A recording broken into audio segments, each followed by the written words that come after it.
यदि तुम सपने में कोई भूत प्रेत देखते हो तो समझ लो कि कोई प्रेत तुम्हारे आसपास है। कभी कभी वो प्रेत अपनी उपस्थिति का जबरदस्त एहसास कराने के लिए तुम्हें सपने में ही चोट पहुंचाते हैं और वो चोट तुम्हें वास्तविक रूप से कई दिन तक परेशान भी कर सकती है। वीडियो चैनल का मीडिया लगातार बोल रहा था, क्या बकवास सुन रहे हो तुम? ये वीडियो चैनल दिन रात यही सब बकवास करते रहते हैं, कुछ अच्छी बातें भी देख लिया करो, अदिति ने सिड को समझाते हुए कहा। सही कह रही हो अदिति, ये सब बकवास सुनने से दिमाग में कई किस्म के भ्रम पल जाते हैं, सिड ने वीडियो चैनल को बंद करते हुए कहा। अदिति ने सिड से पूछा, सुनो 4 दिन के लिए मम्मी के घर जाना है, तुम खाने का कैसे करोगे? कुछ घर से ही भिजवा दिया करो या तुम खाना खाने घर ही आ जाया करोगे? सिड ने जवाब दिया, अरे यार मेरे खाने की चिंता तुम मत करो, कुछ न कुछ हो जाएगा, कभी तुम्हारे घर कभी स्विग्गी जिंदाबाद। अदिति बोली, ठीक है, मैं तुम्हारा खाना तैयार रखा करूंगी, आकर खा लेना या पैक करा कर ले आया करना। सिड बोला, 4 दिन की ही तो बात है, तुम चिंता मत करो, सब मैनेज हो जाएगा।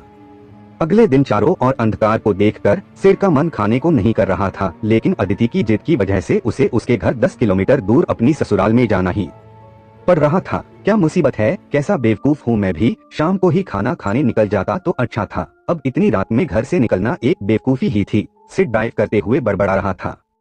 सर्दियों का सीजन होने की वजह से मेन रोड लगभग जाम थी, इस वजह से सिड ने बाईपास से ड्राइव करके ससुराल जाने की सोची थी, लेकिन अब अंधकार की वजह से उसे चिड़चिड़ाहट सी हो रही थी। तभी सामने रास्ते में एक बड़ा सा पेड़ का तना पड़ा देखकर उसकी चिड़चिड़ाहट और ज्यादा बढ़ गई। उसने कार रोककर तना हटाने का निर्णय लिया और कार रोक दी। तना काफी भारी था, जैसे ही उसने वो तना उठाया, सामने काले कपड़े पहने अंधेरे में अंधेरे का हिस्सा बना वो हैवान उसके सामने आ गया। उसका डीडोल देखकर सिड थोड़ा घबरा गया और पीछे हटा। वो इंसान या हैवान जो भी था, उसने आगे बढ़कर सिड को पकड़ना चाहा। सिड को कुछ नहीं सूझा, कार तक पहुंचना संभव नहीं था, इसलिए वो विपरीत दिशा में दौड़ पड़ा।